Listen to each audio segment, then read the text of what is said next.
Kung gusto nyo malaman kung nasaan yung exact location ko, yan. Nasa lugar po ako ng Zamboanga, Sibugay, Ipil. Oh, nasa bukid po ako ng Timalang. Ha? Doon ako umuwi palagi, Timalang. So ngayon, nasa kampo kasi ako dahil nga sa, alam niyo naman, may obligasyon din tayo tulad ng sinasabi ko. Dito, nireveal niya. Puno yung kanyang location. Maniniwala ba kayo sa mga sinabi niya na nandun siya sa bukid ng Sibugay at doon daw siya umuwi sa bundok ng Timalang? Kaya pala mukhang timang ito. Yan ang pag-usapan natin sa video nito sapagkat kalat na itong op-op na ito dito sa social media. Yung ginagawa nito, yung pinaggagawa nito, nakaupuban. Pero bago tayo magsimula dito, bati muna tayo isang magandang umaga po, Luzon, Visayas at Mindanao. At syempre pa sa mga kapatid natin, mga kababayan natin na nasa iba't ibang panig ng mundo. Magandang umaga, magandang tanghali, magandang hapon, magandang gabi po sa inyong lahat dyan. Kamusta na po kayo? Sana po nasa mabuti kayong kalagayan. At sana po patuloy kayong gabayan ng ating Panginoong Diyos. Shout out po sa inyong lahat, lalong-lalo na po doon sa ating mga subscribers, mga commentors, at syempre pa yung ating mga sniper. And of course, yung ating mga bashers dito, mag-comment pa rin kayo dyan sa baba. Kung hindi kayo mga alien, pero kung mga alien kayo, mag-comment pa rin kayo kasi nga mga ubog kayo. Ngayon, tuloy natin ito, pag-uusapan natin tungkol dito sa asong ulol na ito. Ano sabi niya kanina? Mas magandang ulitin natin. Pakinggan natin muli yung kanyang mga sinasabi dito. Kung gusto nyo malaman kung nasaan yung exact location ko, yan. Nasa lugar po ako ng Zamboanga, Sibugay, Zamboanga, Ipil. Sibugay. Oh, nasa bukid po ako ng Timalang. Nasa bukid ng Timalang. Ha? Doon ako umuwi palagi, Doon Timalang. na siya umuwi. So ngayon, nasa kampo kasi ako dahil nga sa, alam niyo naman, may obligasyon obligasyon daw. din tayo tulad ng sinasabi ko. Okay. May obligasyon daw siya. Kaya doon siya umuwi. Kung mapapansin ninyo, nakalagay dyan sa kanyang uniforme, Army. Pero, naniniwala ba kayo na talagang Army itong gunggong na itong op-op na ito? Sa ganang akin, hindi ako maniniwala. Bakit? May patunay tayo dito.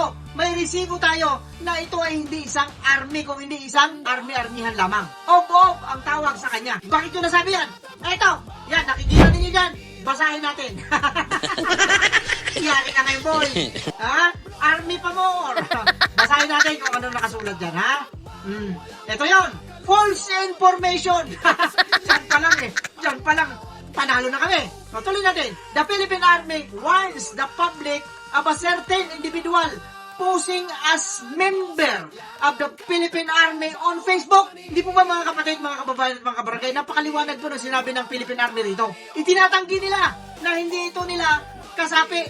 Itong tao na ito, aserte, bobob na ito, na nagsasabing siya ay Army sa Facebook. Ito pa, mayroon pa nakalagay dito. Not a soldier. Ibig sabihin talagang hindi totoong soldier ito. Soldier-soldieran lamang. Oh. Tignan, naglabas ng babala sa publiko ang Philippine Army kaugnay sa nagpapanggap. Oh, iba yung nagpapanggap kaysa doon sa totoo. Ha? Makinig ka aso, nagpapanggap na sundalo na si Ricardo. Shout out sa'yo, boss. Ricardo Palacio. Kamusta yung palasyo mo? Mukhang matitibak na yung palasyo mo. Ha? O, ito patuloy pa natin. Alias Epipanyo Labrador. Alias Epipanyo Labrador. Alias Epipanyo Bakulao. Alias Epipanyo Tikbalang. O, ito na. Nagpapala rin ang Philippine Army sa publiko na huwag paniwalaan. Naku, boy. Paano ba ito, boy? Philippine Army na yung kalaban mo rito. Ha? Huwag ka raw paniwalaan kasi isa kang taning. Isa kang aning. Aning-aning ka. Ito pa, meron pa rito. Oh, i-share ang kanyang sinasabi o ipinapakalat na maling impormasyon. Ibig sabihin, false information ka naman, boy. Maling impormasyon. Anong sabi ng amo mo? Si Auntie Claire? Fake news. Ang sarap ninyo pag-upugin. Ay, ito pa.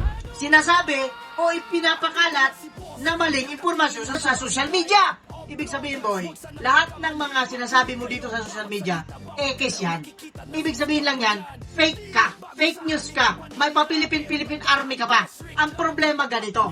Alam ba ninyo mga kapatid, mga kabarangay at mga boss, na bawal yung ginagawa niya pagsusuot pa lang ng uniforme ng isang sundalo or pulis or basta enlisted personnel, bawal po yan sa ating saligang batas. Hindi po tayo abogado rito, madali lang po. I-google ninyo para malaman ninyo kung ano sabi. Eto, pakinggan ninyo.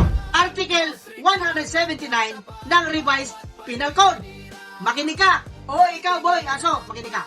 Ito yung pinaka-common. Oh, ano sabi ng batas? Sabi ng batas, may kaso ang sino mang tao na hayagan at hindi wasto na gumamit ng insignia o uniforme o damit na pang-opisina na hindi naman niya posisyon o pangklase ng tao na hindi siya kabilang. At isa ka na dyan, boy. Hindi ka kabilang sa Philippine Army, kaya huwag kang maging assuming. Lagi kayo assuming. Bakit? Aso at meaning.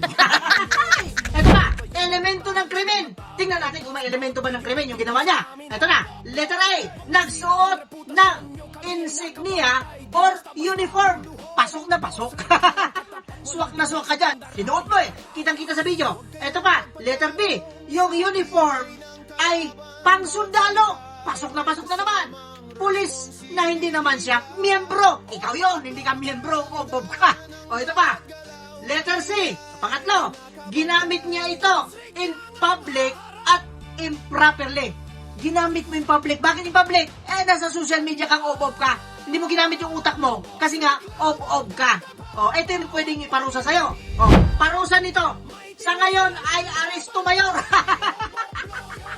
Ibig sabihin ba si mayor ang mga aresto sa'yo? Ay, hindi po. Ibig sabihin po ng aresto mayor, ito yan. 1 month and 1 day hanggang 6 months na kulong. Naku boy, 1 month hanggang 6 months na kulong. Ang saya-saya naman. Ito ba, may mga panukala na gawing mas mabigat. Mas mabigat. Pero yan na rin ang nasa RPC. Meron pa dito, tuloy natin. Republic Act 493. Google lang po ninyo ha. Republic Act 493. Bawal ang pagsuot, paggamit, paggawa at pagbenta ng insignia, badge, emblem o ranggo ng AFP kung hindi ka miyembro ng Armed Forces kahit colorable, imitation lang o kamukha. Bawal na. Kalain ninyo kahit kamukha, problema nito ikaw wala kang kamukha. Yung uniforme mo, ang maraming kamukha. Anong kamukha dyan? Philippine Army at may pangalan pang Philippine Army. Pasok na pasok ka sa banga. Eto, maliwanag na dito mga kapatid, mga kabarangay at mga boss. Talagang bawal yung ginagawa nitong tao na ito. Kaya, abangan mo ang pag-aresto nitong tao na ito. Kaya ang gagawin nito, magtago ka na lang dyan sa lungga mo, boy. Huwag ka nang lumabas. Yung sinasabi mong, punta kayo doon sa... Saan ba yung sinabi niya kanina? Ulitin nga natin ang video. Nasa lugar po ako ng Zamboanga, Bundok Sibugay. ng Timalang. Ipil. Nasa bukid po Zamboanga, ako Sibugay. ng Timalang. Okay. Wala na. Hindi yan totoo. Ha? Sino niloloko mo? Niloloko mo lang yung sarili mo. Mga kapatid, mga kabarangay at mga mus, itong tao na ito deserve niya yan. Kung ano mangyari sa kanya, maaresto man siya ng mayor or makulong man ito ng isang araw, isang buwan hanggang 6 na buwan, deserve niya yan. Pinili niya yan. Choice niya yan. Dahil sa hambog at napakaraming tao ang sinaktan itong mga tao na ito. Isa ako! Ha? Tandaan mo, isa ako sa sinaktan mong obob ka. At yung mga kapatid nating Muslim na nananahimik, sinaktan mo din. Bahala na sila. Para sa akin, deserve mo yan. Kayo mga kapatid, mga kabarangay at mga boss, anong masasabi ninyo tungkol sa taong isang obob na ito? Yung mga sinasabi niya na lumalabas sa kanyang bunganga puro basura, puro panghahambog lamang.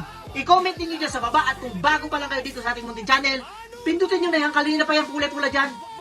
Para dumami tayo dito, mas marami, mas masaya. With that, kagaya na sinasabi natin dito, mag-iingat po tayong lahat. Pero lang mga taong, obob. Boy, kamusta? Army pa mo. Pilipinas! Ano na?